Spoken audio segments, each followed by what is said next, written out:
Hi, this is Mass Rundown. If you enjoy movie reviews, short and trailer reactions, you're in the right place. So why not subscribe and hit the like button down below. Today we're going to be reviewing Season 1, Part 1 of Sword Art Online.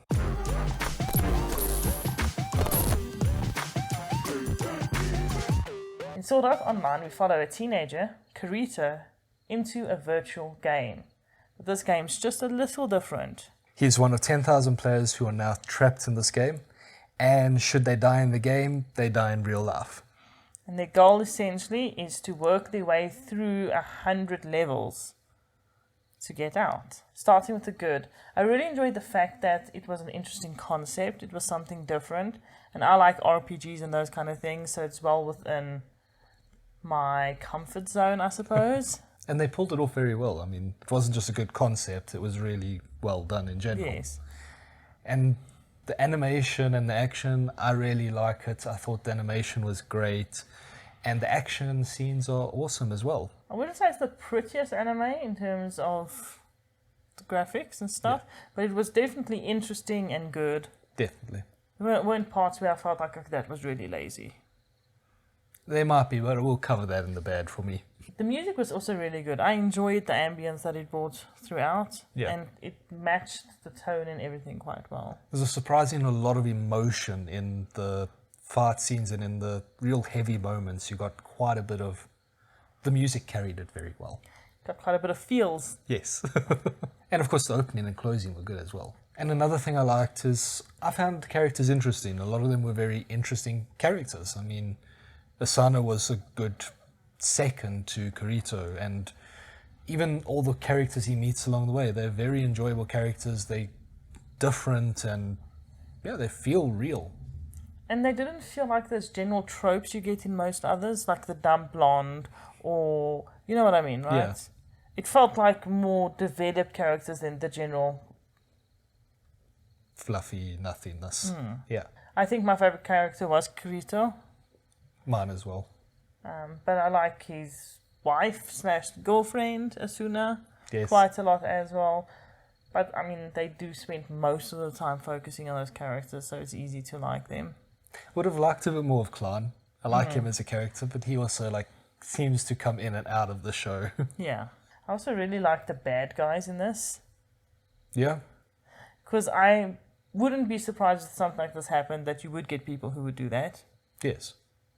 You do get crazy people. And people who are just like, yeah, it's not our problem, because it's easy to dissociate from what's happening in the world, so they can almost diffuse responsibility onto something else, even if they were actually directly responsible for someone's death. Yes. And the fact, like, the laughing coffins and stuff, it was something that I didn't quite expect, because I didn't expect it to be that well organized. And it really feels like those characters were evil.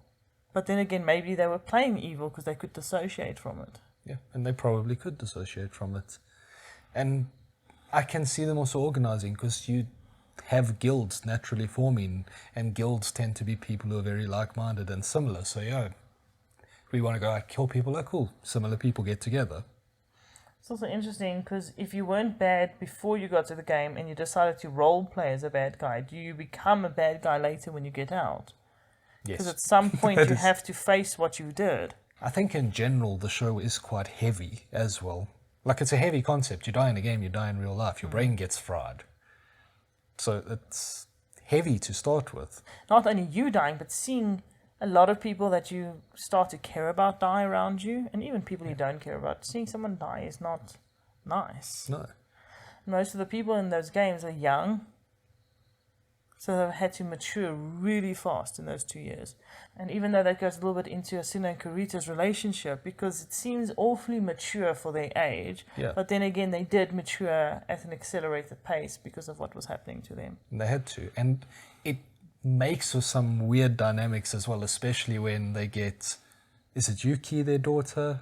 Which is just weird. Yes. It's bizarre because they do really treat her like a daughter, and she treats them like parents.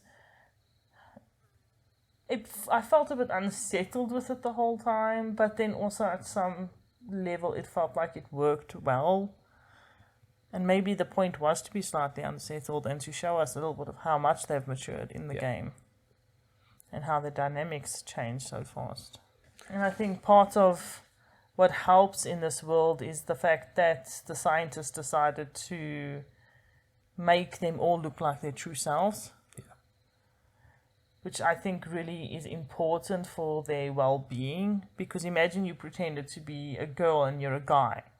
But in games you play different genders, It doesn't matter. But imagine if you were stuck in that body and in that character for 2 years. How much would those lines blur between who you are in real life and who you are in the game? Yeah. So I think the scientist was really nice to at least make them look like themselves so that there can be at least some sense of coherence when they get out. And of self. Yes. Then looking at the bad, like I'm nitpicking here because everything was pretty good, but the one thing I didn't like is every now and then in action scenes, we'd get a still image and it would pan across the action scene. So for like scenery, for environment, for showing us what the situation looks like, the area looks like, a still scene panning across makes sense to me. When it's a fight scene, you don't really want a still scene that's panned across with everybody's... I want to see the swords flying. I want to see them fighting.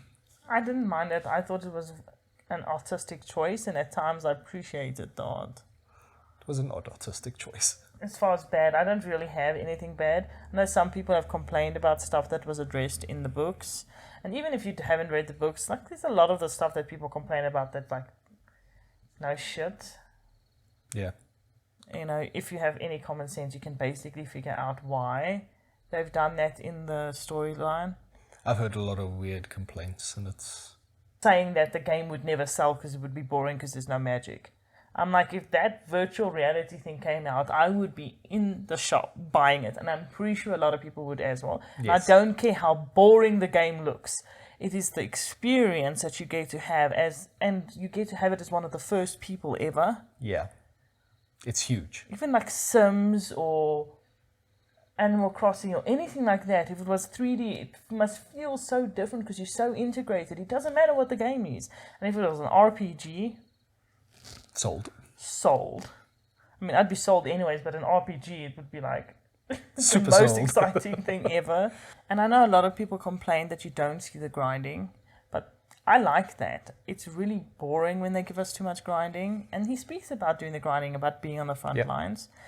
Think of Bleach when they're in Soul Society. You see all the battles, and each battle takes forever. It gets so tedious, and it feels more like a soapy at one stage, and I'm not into soapies. Yeah. I suppose that's why Bleach was 366 episodes, and this was 14. Exactly. The story moved along, and you didn't have to be bored for 100 episodes before you got to the point of the matter. So I appreciated that. I also didn't mind that he, leveled up so fast because, like we said, he was in the front lines by himself, not in a group. So he got all that experience instead of sharing it. Yeah. And the fact that later on he took longer to level up. Like, have you ever played an RPG? That's how they work. Yeah. It gets harder and harder to level up because they expand or increase the XP requirements. So obviously it's harder. That's the point. Yeah. I just don't understand most of the complaints for this because a lot of them are like obvious. I don't know. And also, a lot of people say he's too overpowered. But the thing is, you're always going to have one person overpowered. I heard a quote a long time ago. He's not surviving because he's the main character. He's the main character because he's surviving. Yes. So he's not overpowered because he's the main character. He's the main character because he's overpowered. Like, it stands to reason there's going to be someone like that. So we're going to follow that person. And obviously, because he played in the beta, you can assume that he spends a significant amount of time playing in the beta, because I've played some betas and I have not played a lot in those betas because I'm always busy. But I know some other people probably spend hundreds and hundreds of hours playing the beta. So I would be a noob and they would be, kicking ass like him. So I can totally see it. And maybe some people just take it more seriously because they know it's life or death. So I don't have a problem with that either. So I think that follows into our overall quite nicely. And overall, it's a great anime. It could have easily devolved into this grindy fighting, watch one battle after battle after battle after battle, and then it ends with a big battle at the end. This had a lot more heart, it had a lot more emotion in it. It tried to deal with the psychological effects of being stuck in this game, tried to deal with the grief of it, and also the living for the moment of it. Like, yeah, instead of viewing it as losing 2 years of your life, live a bit of your life in the game as well. So there's a lot of good messages and a lot of deepness in the thing. It's basically making the best of what you have at the moment, because you can't change it right now. And even though you're working on changing, it takes time. And you need to recognize that it takes time. Yeah. But you can still find something in the moment to enjoy. I also feel like there was a lot of psychological stuff. Yeah, maybe that's why I appreciated it. And I also think that I might be a bit biased because Kirito is exactly the type of character I would be. Because when I play RPGs, whether online or single player, I've always played by myself. I always dual wield and I grind and stuff to get as high level as possible. So I could so see myself doing that. With no magic. With no magic. Yes, I don't use magic. So 100% I loved it, and I could see a lot of things that I enjoy about games in this. So I think that takes us to the ratings. Give it a 9. I'm going to give it a 9 as well. So that was a total of 9. That's Yeah. pretty good. I think it's one of my favorites. I still like this and Shield Hero the most. And then obviously 7 Deadly Sins. But The this rest you definitely don't. makes my top 2. I don't know which one I like more. So let us know in the comments down below. Who's your favorite character in Sword Art Online? Don't forget to like and subscribe. Bye. Later.